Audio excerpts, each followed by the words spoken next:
বন্ধুরা, চিত্রা ফুড হাউসে সকলকে স্বাগত। আজ আরও একটা চটজলদি রেসিপি নিয়ে আমি চলে এসেছি। আজ আমি বানাবো কাঁঠাল দানার ভর্তা রেসিপি, খুবই সামান্য উপকরণ দিয়ে এবং খুবই সহজে। পুরো ভিডিওটা দেখার অনুরোধ রইল। আর যারা এখনও সাবস্ক্রাইব করেনি তারা ঝটপট চ্যানেলটিকে সাবস্ক্রাইব করে পাশে থাকবেন। ধন্যবাদ। কাঁঠাল দানার ভর্তা বানানোর জন্য আমি প্রথমেই এখানে দুটো গোটা শুকনো লঙ্কা নিয়েছি, আর এখানে 4-5 কোয়া গোটা রসুন আছে, আর আমি এখানে দুটো মিডিয়াম সাইজ পেঁয়াজ কুচো করে নিয়েছি, আর কিছু পরিমাণ দানা উপরের সাদা অংশটা ছাড়ানো রয়েছে, ভালো করে ধুয়ে রাখা আছে।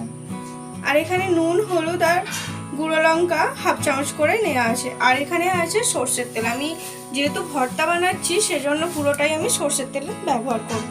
দেখতেই পাচ্ছেন খুব সামান্য উপকরণ। চলুন দেরি না করে রান্নাটা শুরু করে দেওয়া যাক। প্রথমেই আমি প্রেসার কুকারে দানাগুলো দিয়ে দেব।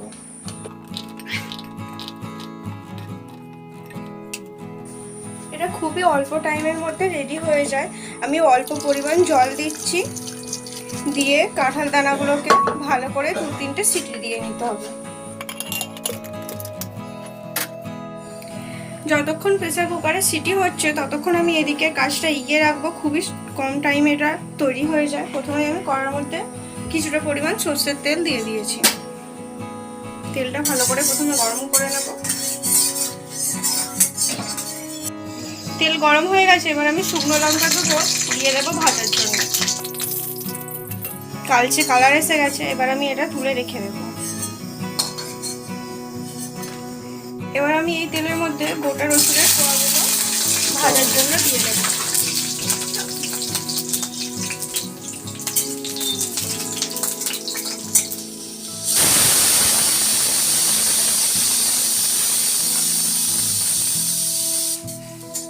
ওদিকে সিটি হতে হতে এদিকে দেখছেন রসুনটাও ভাজা হয়ে গেছে। এবার আমি একইভাবে রসুনটাও তুলে রেখে দেবো।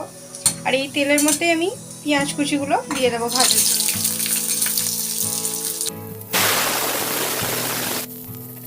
পেঁয়াজ ভাজা হয়ে গেছে দেখতেই পাচ্ছেন। এবার আমি নুন, হলুদ আর লঙ্কা গুঁড়োটা দিয়ে দিচ্ছি, দিয়ে ভালো করে একসাথে ভেজে নেব।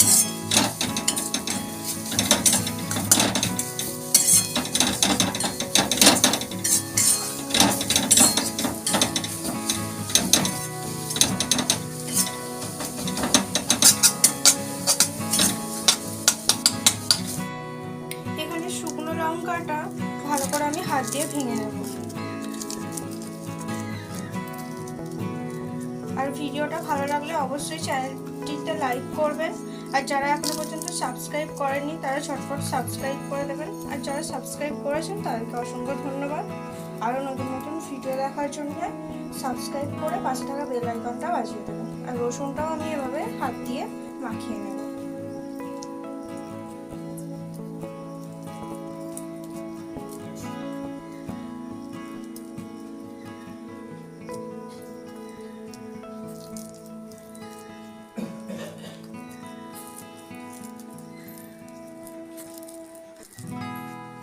কাঁঠাল দানাগুলো সিদ্ধ হয়ে গেছে, এবার আমি হাত দিয়ে ভালো করে ভেঙে নেব আর ভালো করে মাখিয়ে নেব। আপনারা চাইলে শিলে বেটেও নিতে পারেন। দেখতে পাচ্ছেন হাত দিয়েই হয়ে যাচ্ছে। এবার আমি এখানে হাত দিয়ে মুলে রাখা রসুনটা দিয়ে দিচ্ছি।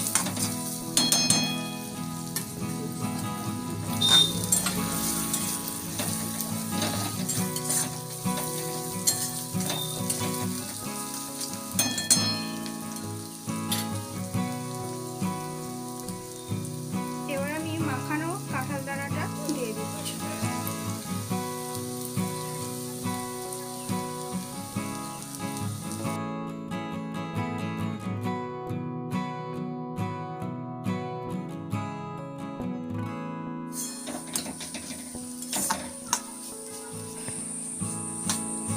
এটা হয়েই গেছে। এবার আমি এটাকে একটা ডিশে নামিয়ে নেব, নিয়ে ঠান্ডা করার জন্য কিছুক্ষণ রেখে দেবো।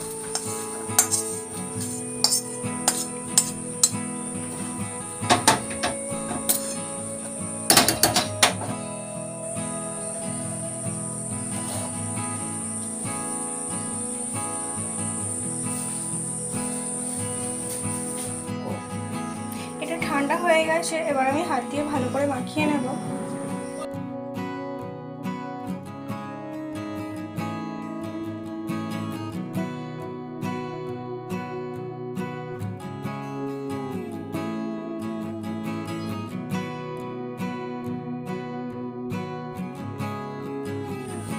এখানে যে শুকনো লঙ্কাটা আমি মাখিয়ে রেখেছিলাম সেটা উপর থেকে আমি ছড়িয়ে দেবো।